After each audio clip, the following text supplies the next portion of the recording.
Chris, thanks for joining us as always. Chris, what do you make of President Trump's decision to strip the security clearance from former CIA Director John Brennan? Well, it certainly seems that he's sending a message that he is not going to put up with these former intelligence officials who are critics of his. It's quite unprecedented. On the other hand, I will say that John Brennan's comments are pretty unprecedented as well. Brennan has been much more political, nakedly political, accusing the president of high crimes and misdemeanors, of treason and the way he handled the Putin summit.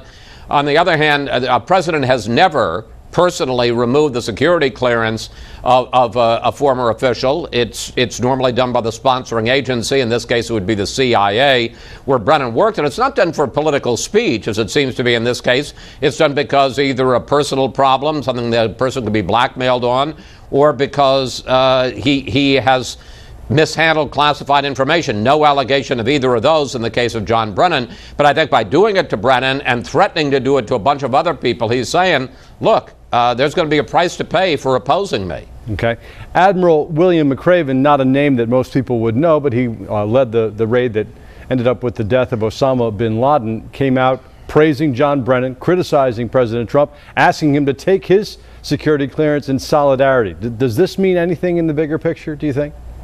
Well, I don't think Mcraven himself, although Mcraven is a big deal, he's one of the real national heroes. He was a Navy SEAL for 37 years. He, as you say, was the head of Special Operations Command, so he was the person who led the raid to take down bin Laden, also the raid to capture Saddam Hussein.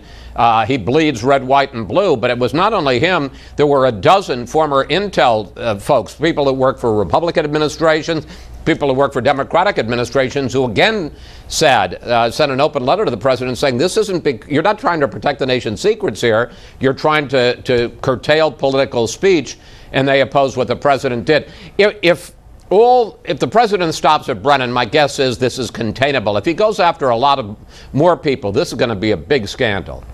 Now, President Trump just this afternoon says he thinks that Paul Manafort is being treated unfairly as the jury is deliberating and plans to come back on Monday. How much does this affect things potentially?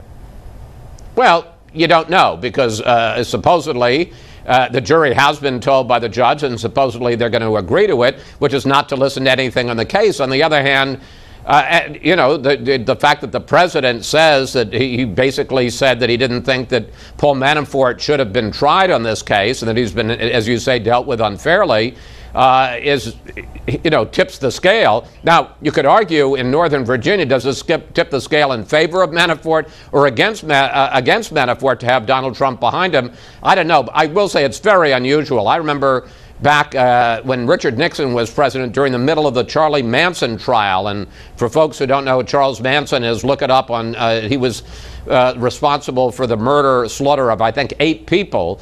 And Nixon said in the middle of the trial that Manson was guilty of those murders. And all heck broke loose. It was a big headline in the papers. The defendant's lawyers called for a mistrial. It wasn't granted. But, there was a time when that was considered just over the line and extraordinary. Now it's just part of the world we live in. Right. One of the unavoidable stories of the week, Omarosa and her tapes, and now there is the suggestion she may have as many as 200. How does this impact things going forward, do you think? I don't know a great deal. One assumes that the most damaging stuff she had is what she put out first. You want to sell books, and you would put out the most explosive stuff at the beginning. Look, it is shocking to me that Omarosa did this. It's shocking to me that anybody pays attention, and it's shocking to me that Donald Trump decided, after all he knew about her during Apprentice and Celebrity Apprentice, to bring her to the White House. So to a certain degree, he's reaping what he sowed. One last question. A lot of newspapers around the country, even in the heartland, wrote editorials this week about the president having called the press the enemy of the people. I mean, that is the sort of thing you hear in third world dictatorships, not usually in the United States. Well, it's interesting. The president and some conservators are saying this proves our point because they were all working together against the president. I have to say, and not surprisingly, as a reporter for my entire career, I think what they were doing was trying to defend the First Amendment to the Constitution and the validity of the role we play in a thriving democracy. As far as I'm concerned, right on to all those newspaper editorials. Chris, what do you have coming up on Fox News Sunday this weekend? Well, the big story here in Washington, and certainly the most important, is the president stripping the security clearance of a former CIA director and threatening to do it to a lot of other top officials. We're going to be talking about that with Admiral Mike Mullen, former chairman of the Joint Chiefs of Staff, who has his own security clearance. He's not on the president's potential hit list. It'll be interesting to hear what he has to say.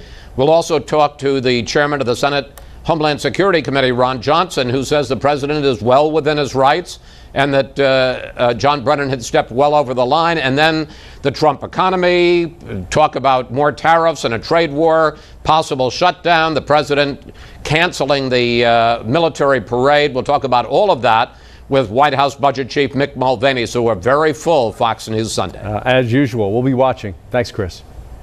Thank you, Russ.